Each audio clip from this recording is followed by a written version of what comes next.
Cash ISA or a stocks and shares ISA? Which one actually comes out on top? Well, in today's video, we're going to find out. We're putting them head to head using real numbers and real data from the last 12 months of building my daughter's portfolio. Hi guys, and welcome back to the channel. Now today, we have hit a little bit of a milestone. The junior stocks and shares ISA that I set up for my daughter has now ticked over the 12-month mark. It's hard to believe that I've been chipping away at this account for 12 months already. For anyone new here, as a quick recap, I opened a junior stocks and shares ISA over on Vanguard for my daughter last September. The plan was to keep things super simple by purely investing in one global fund. The plan was to build something steady and long term up until my daughter's 18th birthday. Now that we've successfully completed 1 year of investing, it's time to take a little look back at this portfolio over the last 12 months, but also then compare this to the returns of that of a cash ISA. So to start, let's dive into that portfolio, take a look at the past month's performance, but also the performance over the past year. Okay, so jumping straight into the portfolio here, you can see straight away that I've only been investing in one particular global fund, and that's the FTSE Global All Cap Index Fund, and it's the accumulation version, which means essentially it doesn't pay out any dividends, they're automatically reinvested. So keeping it super simple, one fund, and not having to manually reinvest any dividends, that was really the plan for this portfolio. So 100% of the weighting's in there. Total cost of just under £1,800 and an ending value of around £1,951. So £153 of gains over the last 12 months, which you may be thinking, look, that's not absolutely staggering. You know, that's really not the point of this portfolio. It was to basically beat the results of a typical cash ISA. And also this is the first year, so we wanted to start that compounding effect early. It'll probably be in a good few years where we start to see, you know, that interest year on year really start to snowball. So click straight into performance and let's have a quick look, particularly over the last month since our last update. So finished August, and what you might see here is quite a large sum of money. So for anyone new here, we typically add £60 a month into this portfolio, so nothing that great. And nothing too out of reach, I believe, for the average person.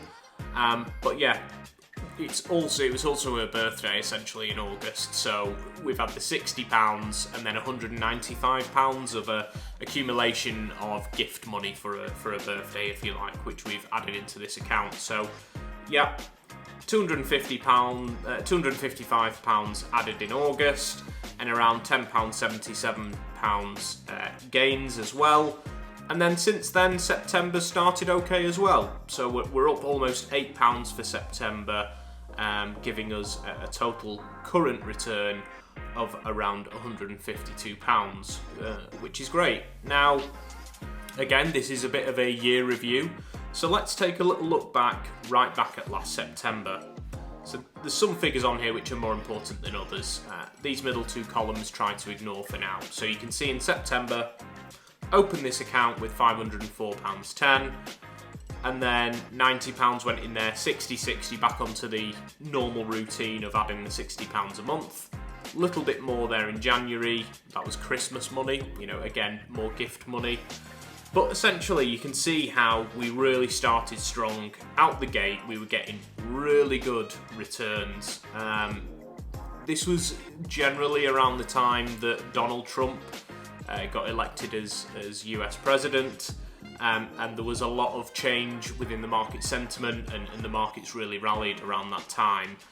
But then around March and April we had that massive dip. Now the core of that was really to do with, again, Donald Trump and him introducing these tariffs for various countries and markets around the world, which really impacted the market.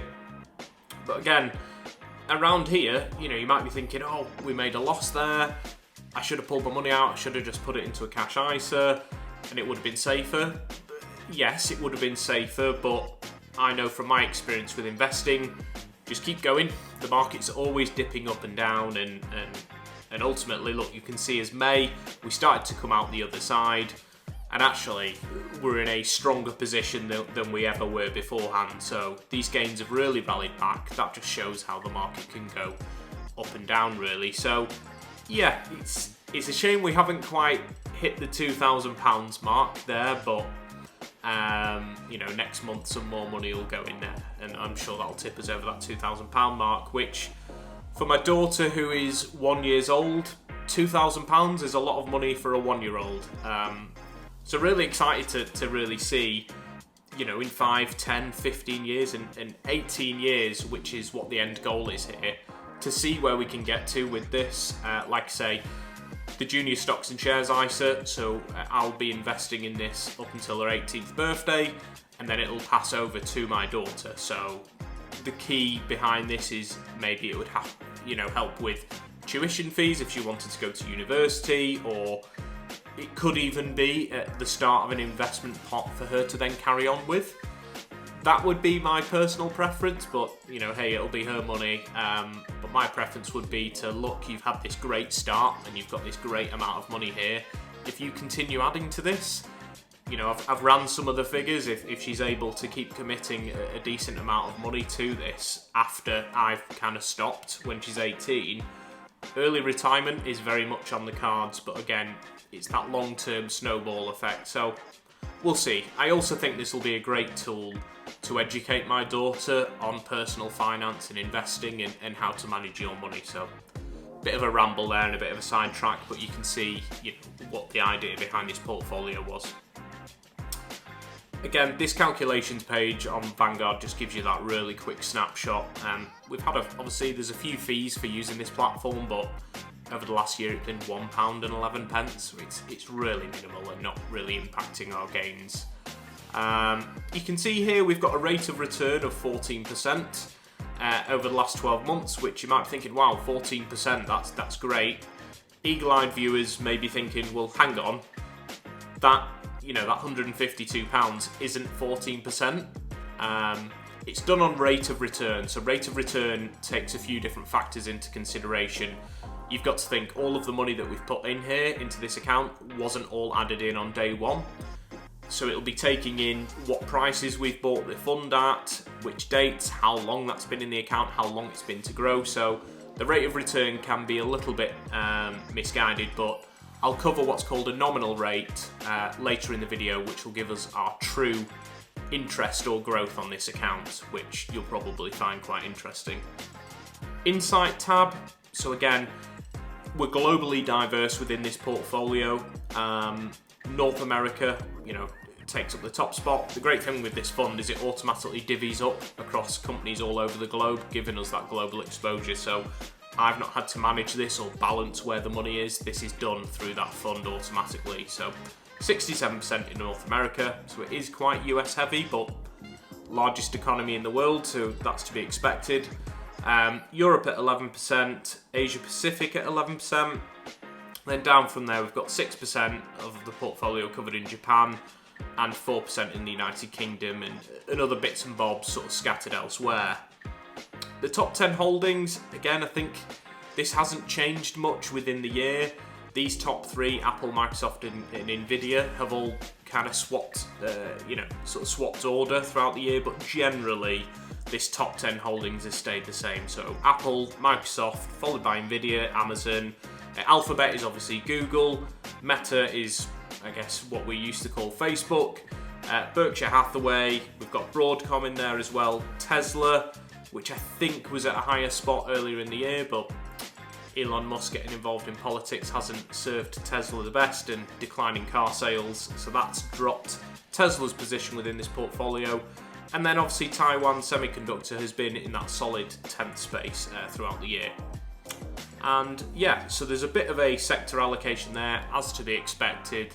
26% around that is in technology, and then it filters down through the other sectors. So very quick snapshot, but what I think might be interesting now is comparing this, to if we had simply invested in a cash ISA instead of getting involved with stocks and shares altogether. Okay, so we've looked at the stocks and shares ISA over the last 12 months, and sure, the returns look pretty good, but how would that have compared to if we'd had simply invested in a cash ISA and not started investing whatsoever? I think it'll be interesting now to compare the results of adding each month, just like we did in the stocks and shares ISA, but within a cash ISA, to see how the results may have differed. Here's a reminder of our monthly contributions, starting with that £504 in September. Then smaller amounts most months, plus a few larger top-ups along the way, bringing the total to £1,799.10 over the year. In the stocks and shares ISA, those contributions grew by £152.36, leaving us with a final balance of £1,951.46 after that full year. That works out at a nominal return of around 8.5%, which is pretty strong considering the simple hands-off strategy and just adding to this global fund each month. Now let's look at a cash ISA. One of the best rates I could find was from Leek Building Society, paying 3.85%. But here's the important bit. That 3.85% is the headline rate if your money was in the account for the full year. But because we're drip feeding the money in each month, not all of it had a full 12 months to earn interest. So if we applied the exact same inputs at each month, when we actually apply that 3.85% interest rate to each contribution for the time it's been in the account, the total interest earned comes out at around £41.20. That means our cash ISA would have ended the year at £1,840.30, giving us a nominal return of around 2.3% overall. So yes, the cash ISA is safe and guaranteed, but the real return in this case was nowhere near that of our stocks and shares ISA, which exceeded the cash ISA by over £100 in interest. And the key with this is that that gap will only increase over time as those higher returns generally compound over time. Now of course this is only our first year and we don't know what year 2 will bring. Maybe the stock market has another strong run, or potentially the stock market decreases and then it swings in the cash ISA's favour. The point is, each year is different, so it's going to be really interesting tracking this over the long term to see how it differs one year to the next. I'm really looking forward to see where we end up at this time next year and see if that compounding effect has continued. It's all about those small contributions, little and often, that can compound and grow over the long term. So that's it for this video. I hope you found it useful. I've personally found it really interesting completing our first year of investing for my daughter.